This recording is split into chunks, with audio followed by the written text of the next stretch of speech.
非常高兴有这样的机会。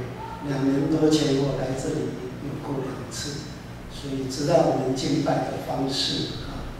那今天总会的文字事工纪念主日，你如果问我，我会说，上帝给我们最好的礼物2种，第一种就是认识耶稣基督，第二种就是文字，因为有文字，我们才有圣经可以读，而且因为有文字，才知道到底有记载什么事情，讲什么话。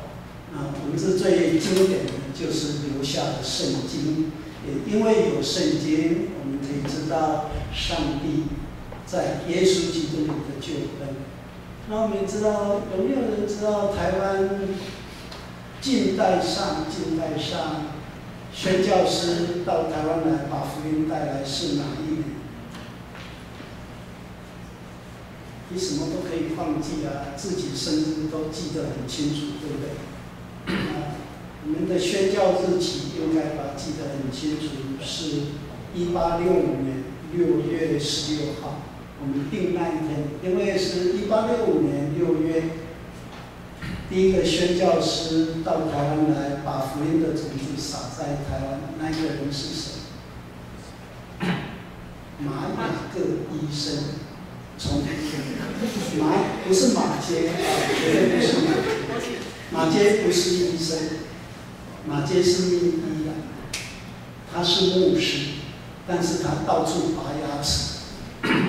那马雅各医生是从厦门的鼓浪屿，知道鼓浪屿那边有英国的宣教会所开办的医院，他在那里当医生。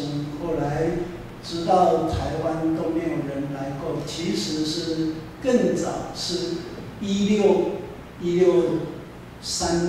年，应该1638年，荷兰的宣教师跟荷兰的东印度公司来到台湾。那我们知道荷兰在台湾有前后38年的时间。那么荷兰离开以后，福音就停了200年。1661年荷兰离开，1865年200年后，马雅各医生来重新撒下福音的种子。但是他在台南的府城的人很难接受这种西方的医疗，所以他被迫离开台南。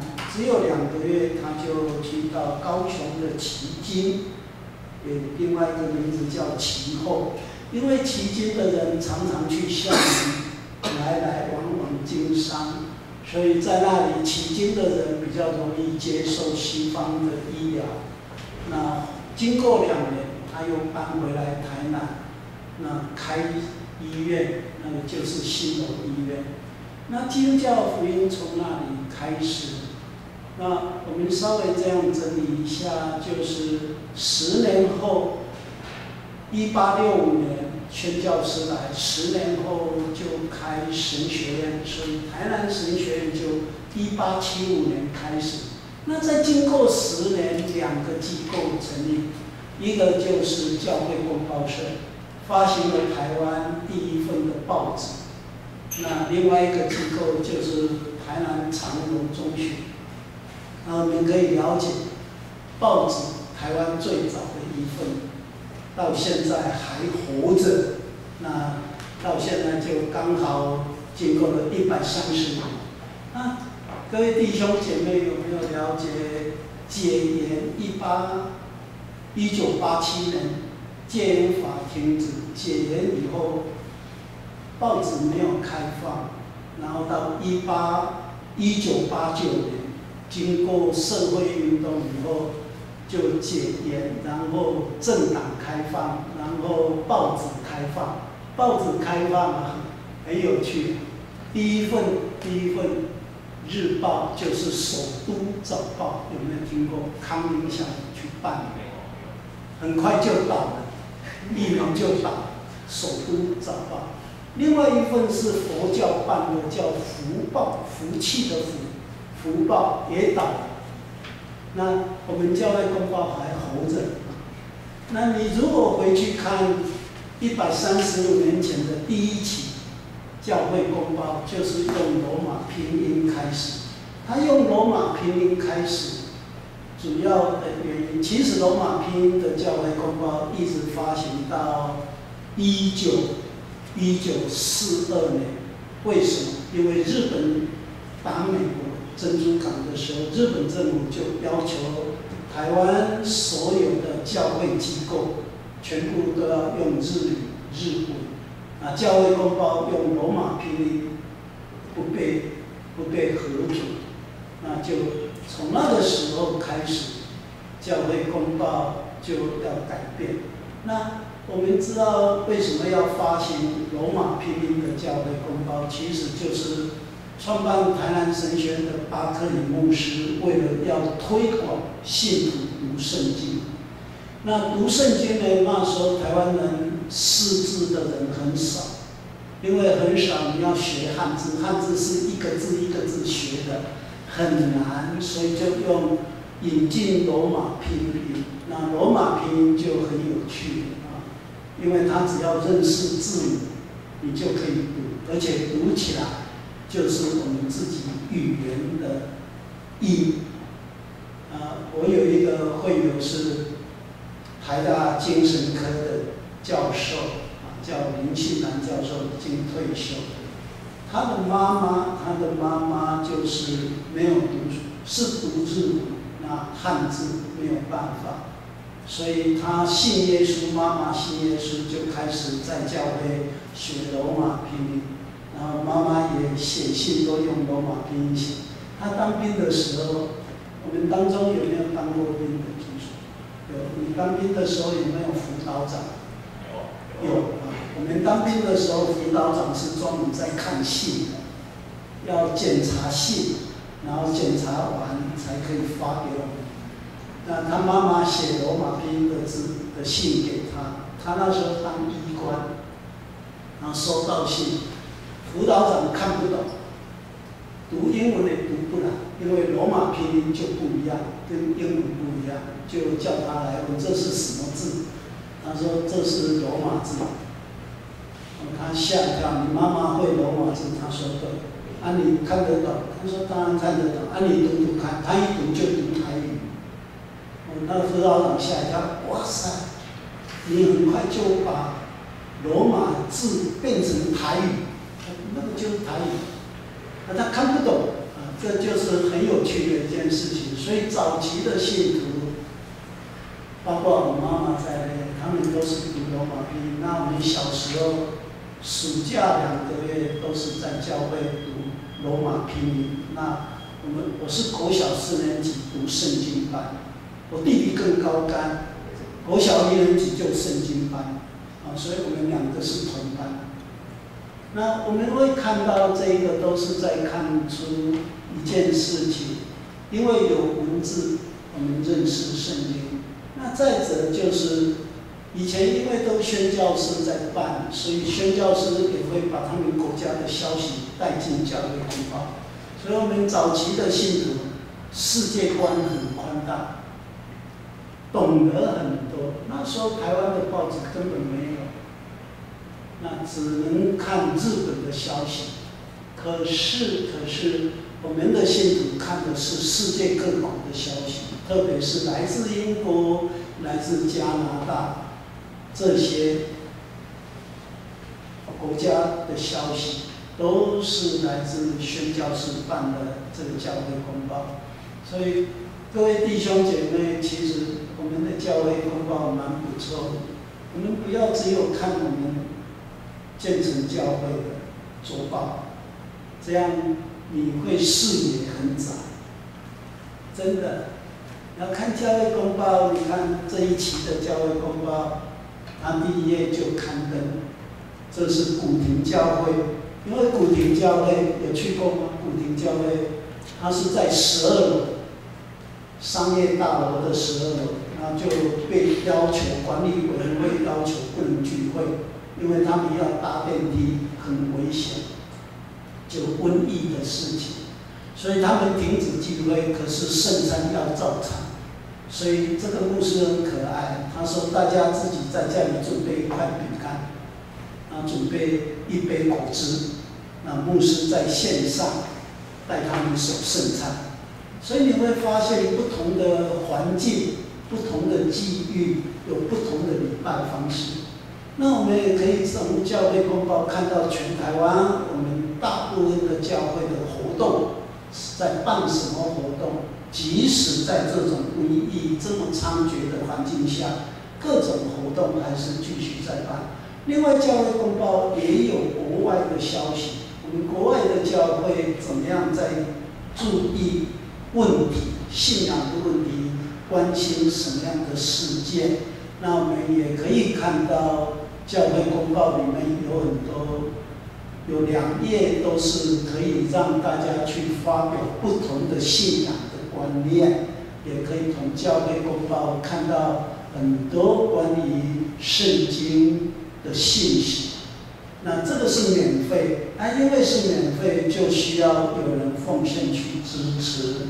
所以各位弟兄姐妹，如果可以，我们就可以多一份支持的力量在教会公报上。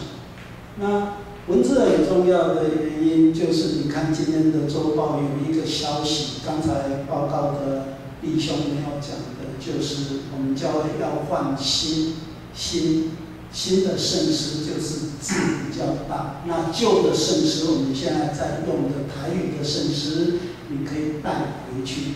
其实你如果问我，倒比较建议的，就顺手把我们椅子上的圣经的版本也换一下。为什么？因为这个和合本有2种版本，一种叫和合本的修订本，这个还没有修订。那我们知道，没有修订跟有修订差很多。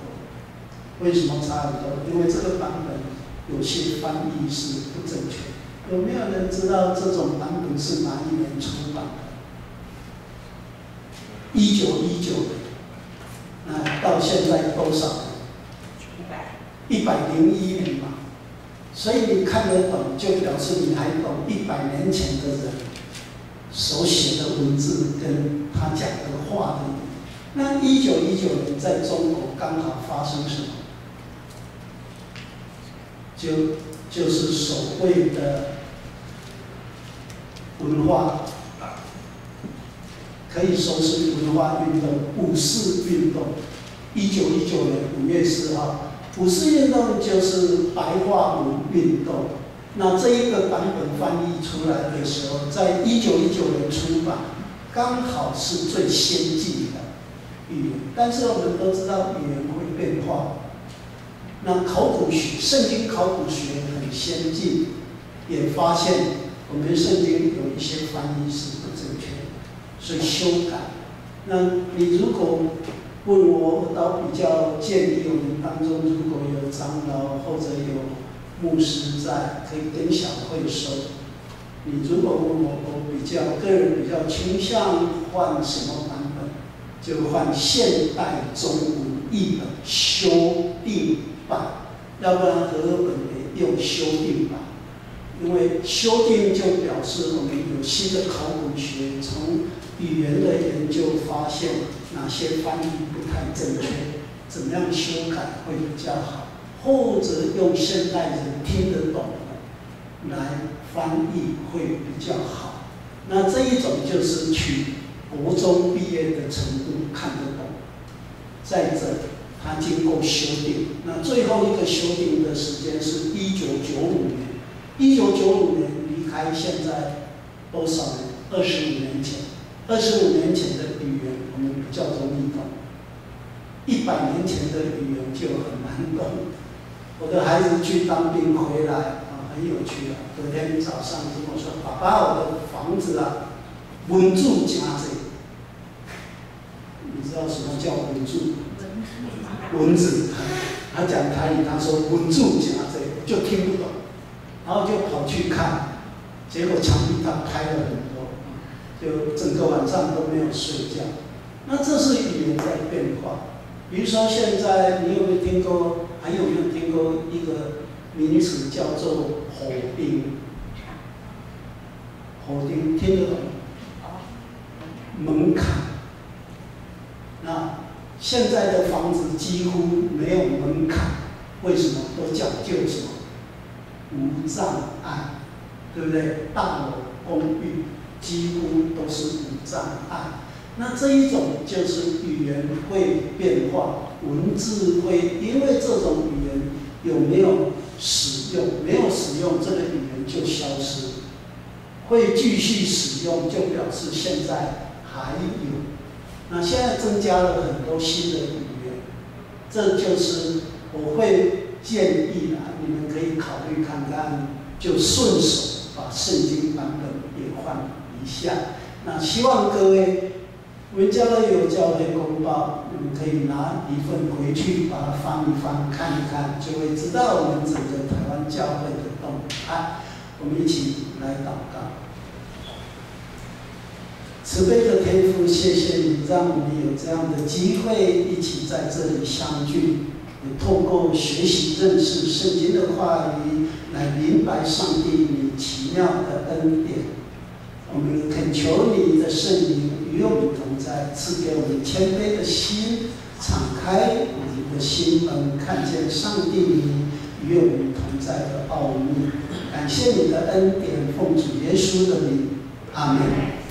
我们再看诗篇第3篇啊，我们一起来看看，把圣经翻开，或者把空空打出来。诗篇第3篇，其实你如果注意看啊，旧的版本的圣经，你有没有注意看里面有第一句话写什么？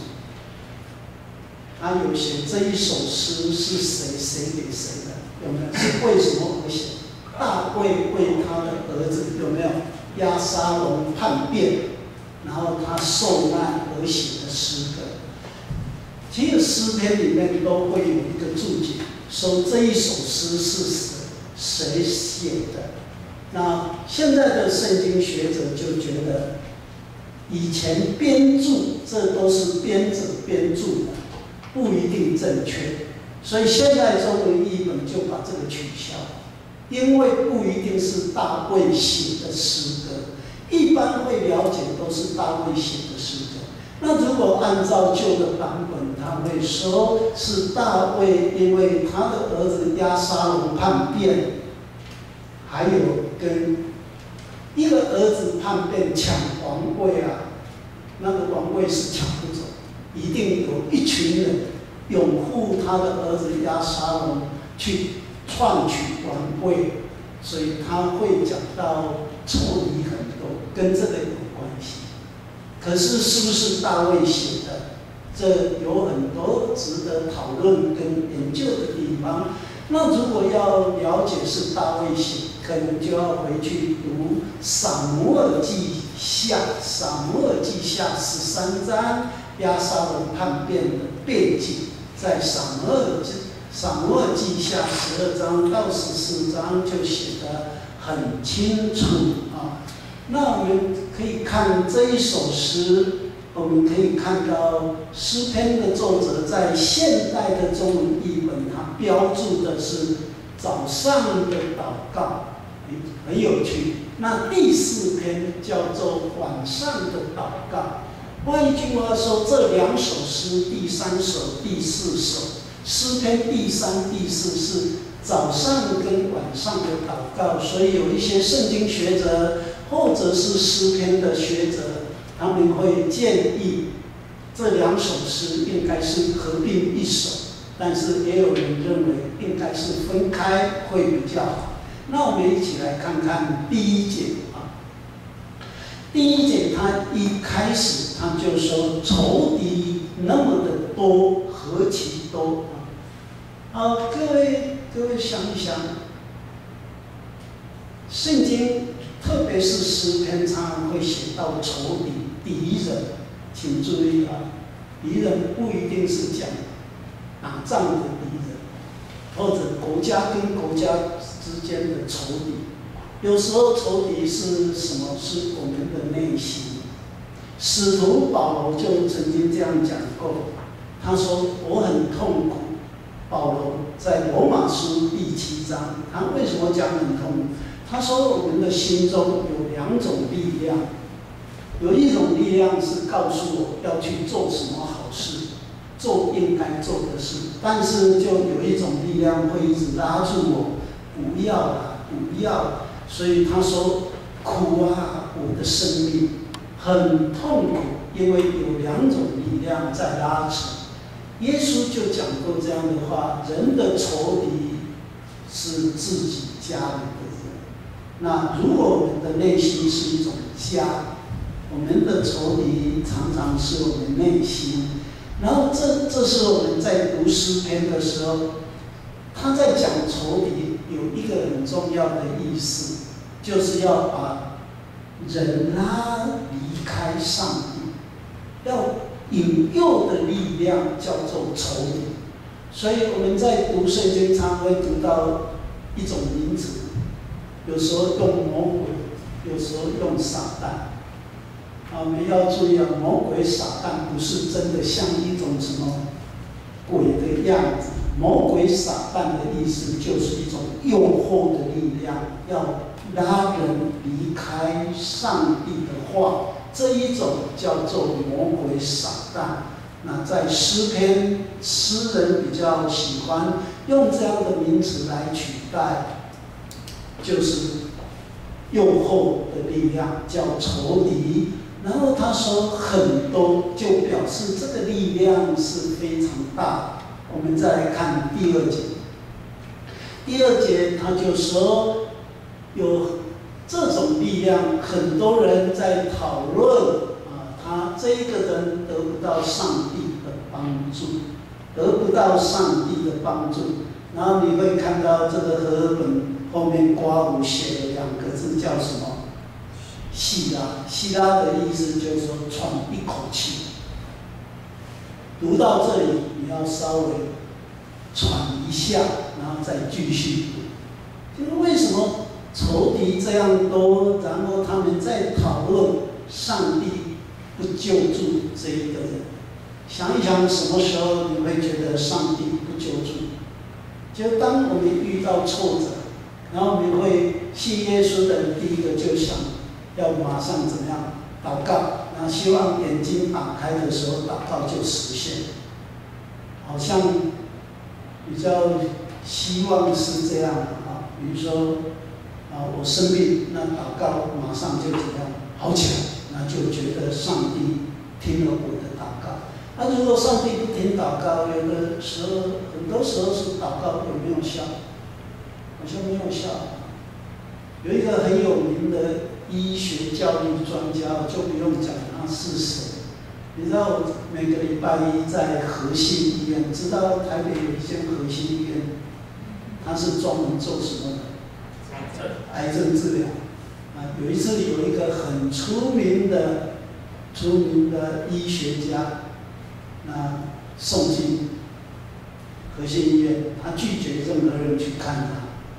有人跟他建议，有一个卢俊义牧师来见你可以吗？他说先 Google 一下那个人是谁。Google， 他说这个人好像可以。他说可以让他来。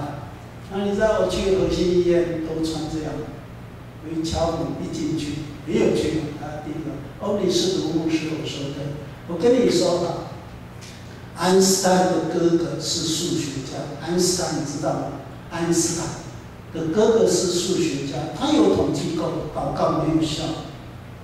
我说对啊，用祷告来治病常常没有效，而祷告不是为了要治病，祷告是一个人自己觉得很卑微，他需要一个力量来帮助他。这是祷告表示人需要上帝的扶持跟帮助。他一听呢就开始接受，然后就开始讨论，讲了很久。都听他讲。经过了大概40-50分钟，我们就一来一往，然后看他打哈欠，然后就说，教授你就休息吧，去看其他的病人，然后就转身要离开。你知道他跟我讲什么？牧师，你还没有替我祷告。我本来要跟他说，你不是说祷告没效吗？然后我就再转回来，牵着他的手，为他祷告。祷告完后就离开，去探访其他病人。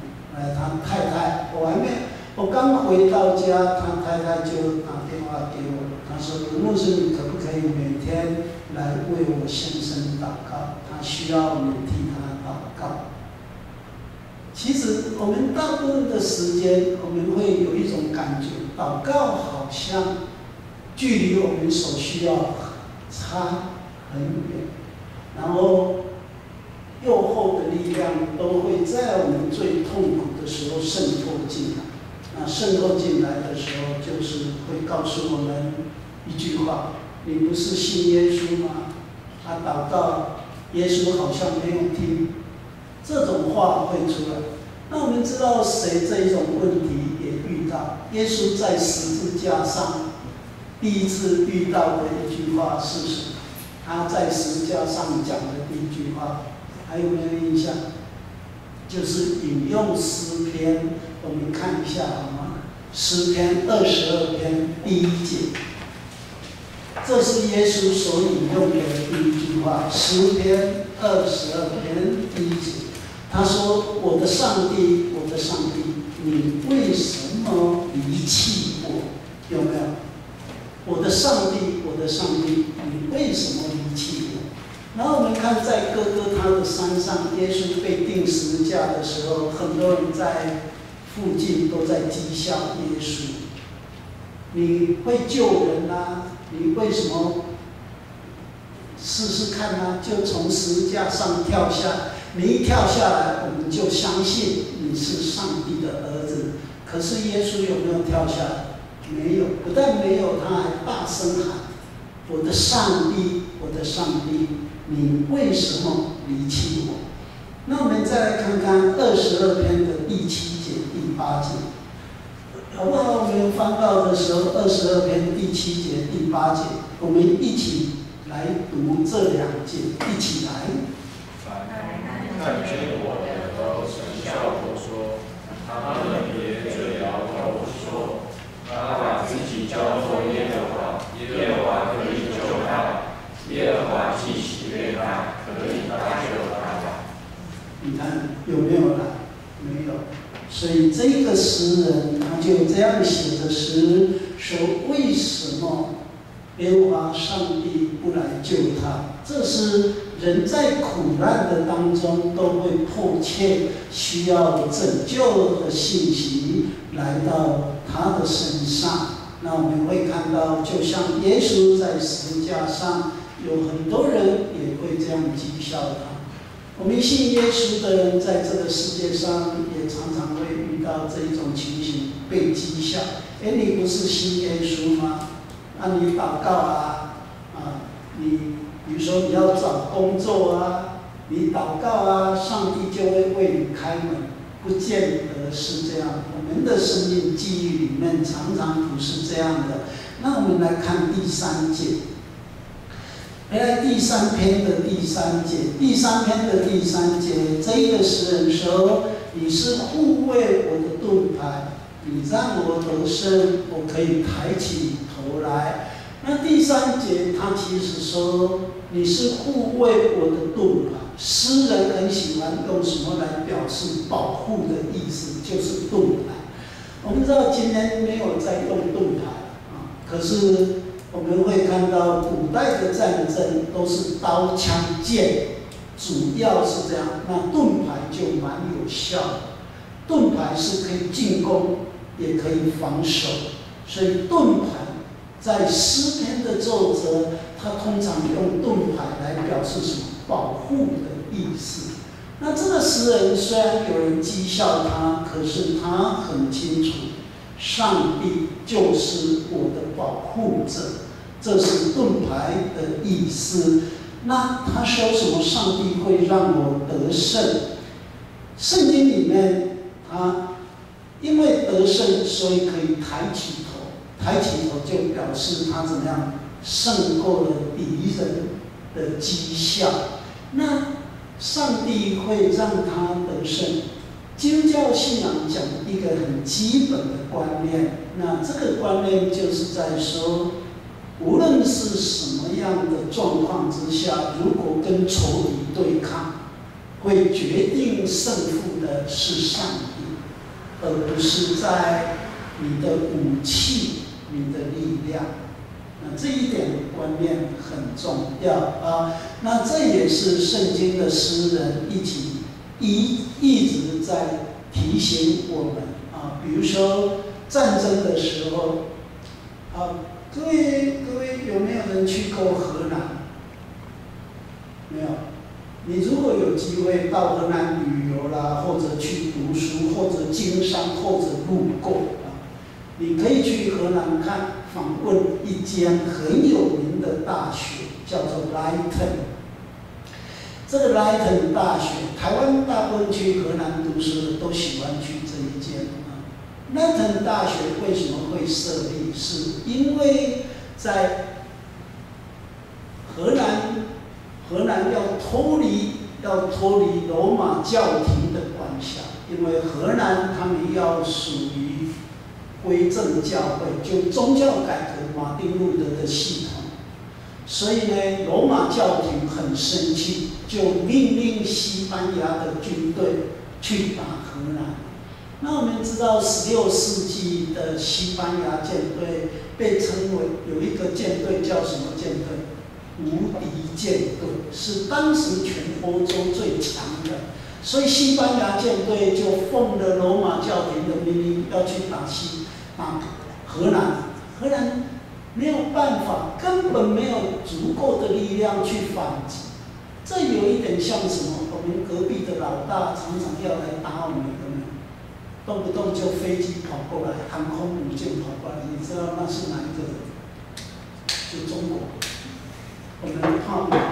很怕，对不对？荷兰比较聪明。那最靠近西班牙的就是莱滕这个城市。他们知道没有办法打，要不要投降？他们坚持不要。他们认为可以依靠谁？依靠上帝的力量，所以他们就祷告上帝一件事情：上帝，我恳求你下大雨。那古代的军舰是用什么的？用帆布的，所以刮大风下大雨，军舰很困难啊。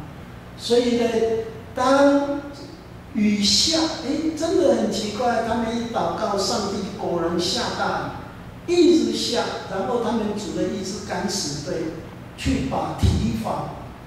我们知道荷兰是海平面底下，所以去敲堤防，敲了几个破洞，结果因为涨潮在跟着下大雨，无敌舰队因为冲破堤防，无敌舰队统统埋上在海下，结果西班牙的舰队垮了，荷兰就马上宣布独立。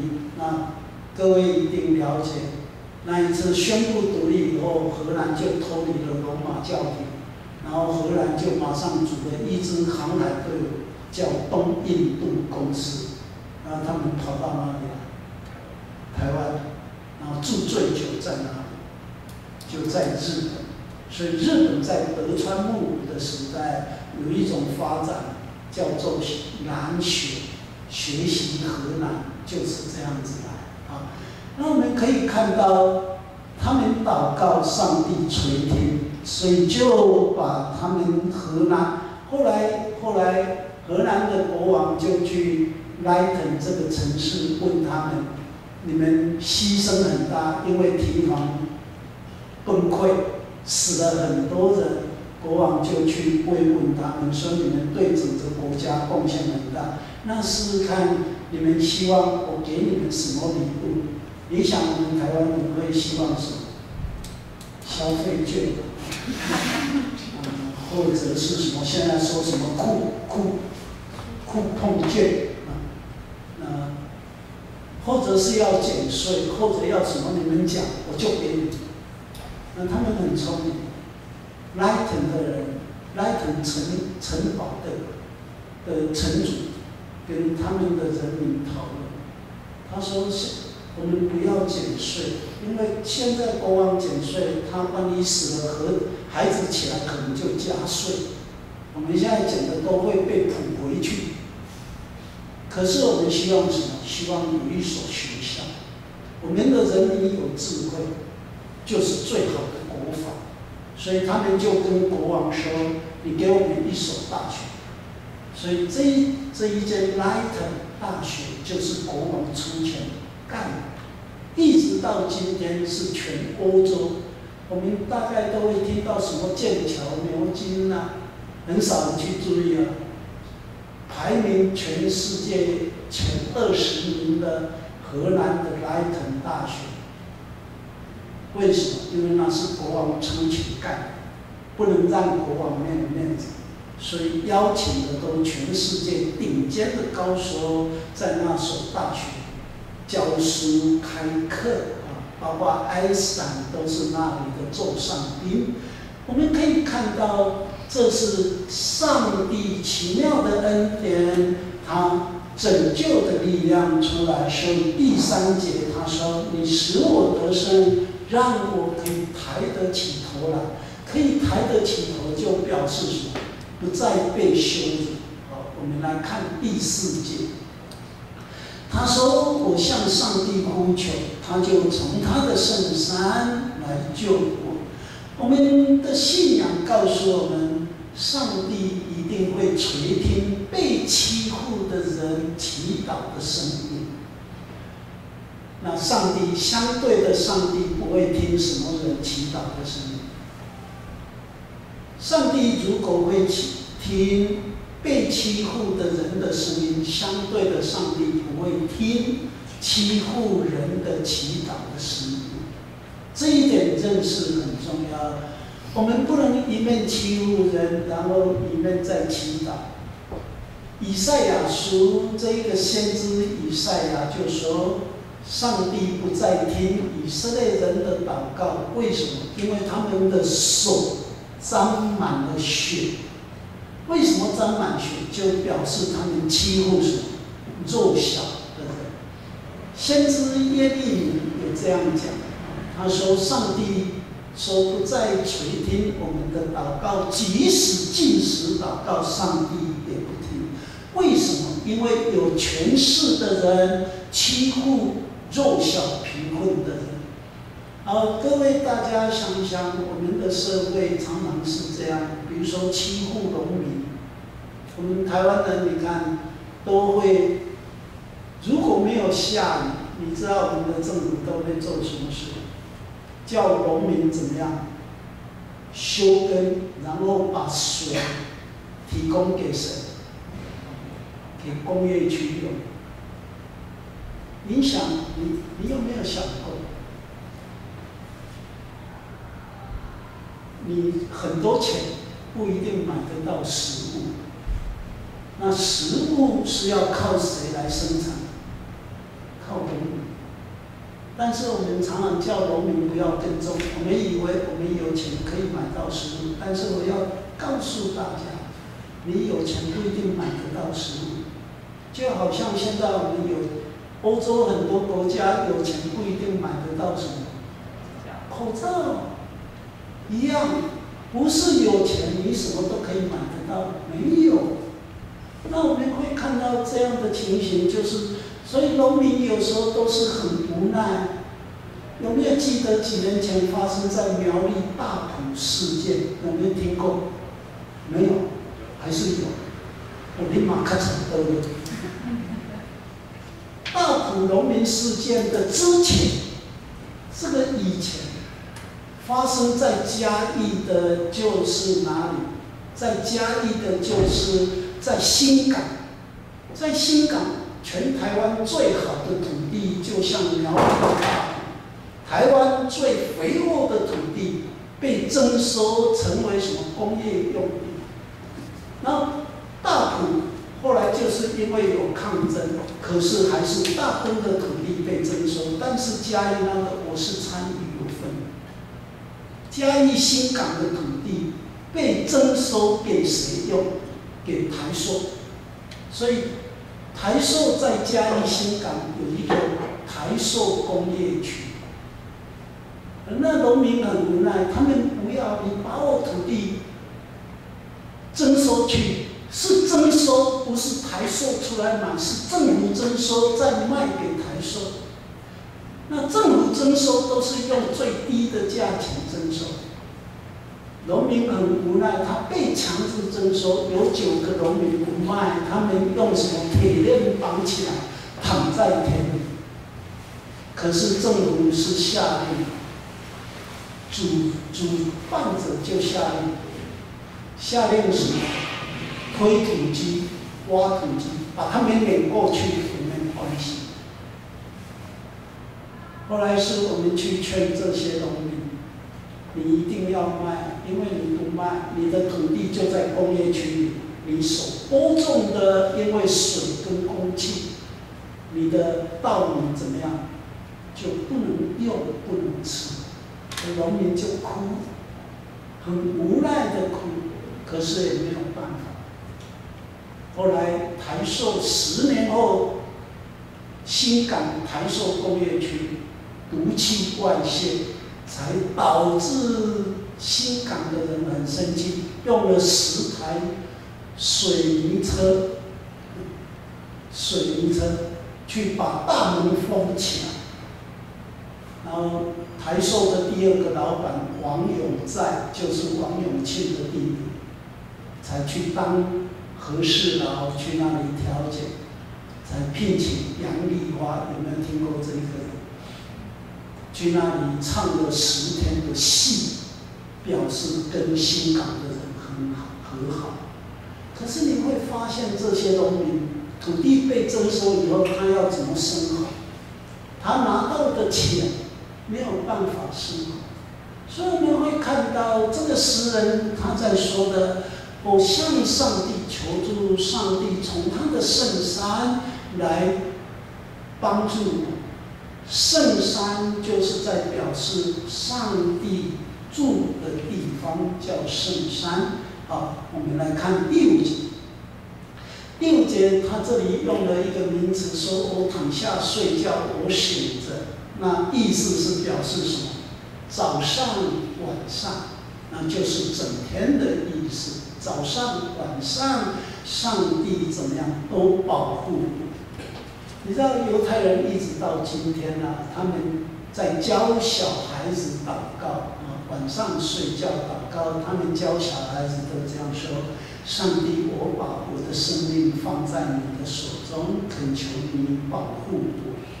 我们最怕就是晚上睡觉，你防卫能力都没有了，这是晚上。所以晚上是人生命最脆弱。白天因为有阳光，我们看得见，可是晚上，你如果比如说地震，反映出来就怎么样？灯打不开，为什么？断线，电缆断了。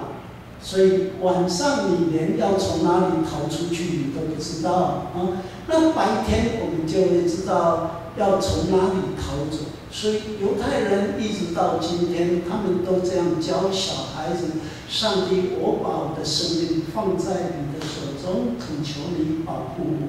那这里他讲，我睡觉，我醒来，上帝都保护我。我们来翻一翻诗篇121篇。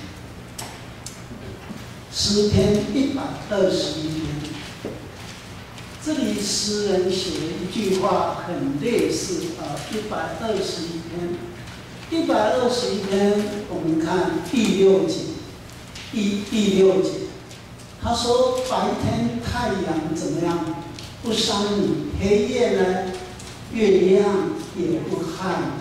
121篇的第6节，我们会看到，这是诗人的诗歌，在说上帝从来是不打盹。所以你看，他说白天太阳不伤你，黑夜月亮不害你，你就可以看到诗篇的作者写这样的诗，表示日夜都有上帝在看顾。好，我们再来看第6节。第6节诗篇第3篇的第6节，他说：“纵使有千万敌人围困我，我也不害怕。”千万敌人就表示围绕着我身边、危害我的生命最大的力量。有没有记得诗篇23篇？我们都很熟。第4节是怎么写？我走过什么？阴森山谷也不害怕。为什么？因为有上帝保护。那他这里是讲千万敌人围困我也不害怕，表示危害我生命的力量很大，但是只要上帝跟我同在，我就不需要害怕。好，第7节。那第7节我们会看到，他说：“求你起来，耶和华，求你起来。”好像他在睡觉的样子，要把他叫醒。其实诗篇里面这种句子还不少。意思就是说，你现在就赶快来救我，上帝啊，赶快！我已经在最危险的当中，赶快起来救我。那这是人会有这样的想法，我们疲惫的时候都很想睡觉，可是诗人跟我们说，我们的上帝从来不会打盹啊。那我们来看第7节，他说：“上帝，你起来救我。”他说：“你打击了我敌人的什么面额啊？”那我们知道他这里写的像和本是说，上帝绑了仇敌的什么腮骨，腮骨就是在讲什么？我们的整个这一个下巴这个地方。那现在中文译本是说面额。你要不要试试看用你的不用拳头，就用巴掌往鼻子拍一下，你会觉得怎么样？很痛苦。你知道拳击手如果打到对方的鼻梁，那一个人马上会觉得怎么样？很多星星在转。为什么？这是交叉神经，三叉神经在我们的鼻子，在我们的眼睛，在我们的嘴唇当中，所以这个地方是很脆弱。这三叉神经在这里，人很脆弱。他说，上帝会打击我们的敌人，这个一打下去，大概仇敌就趴下去。然后他接着说，敲掉了这些作恶者恶人的什么牙齿。我们知道圣经诗人常常喜欢用什么来描述野兽最强的就是什么？他的腮跟他的什么牙齿。如果有一只狮子，如果有一只野狼，它的牙齿被拔掉，大概那一只狮子就会死掉。为什么？因为它不但没有办法反击，连保护自己的力量都没有。他们唯一的武器就是他们的嘴，这种牙齿。所以他说，仇敌的牙齿很厉害，会撕裂了我的生命。上帝一出手，仇敌的牙齿都掉，腮骨都折断。后面来看第8节。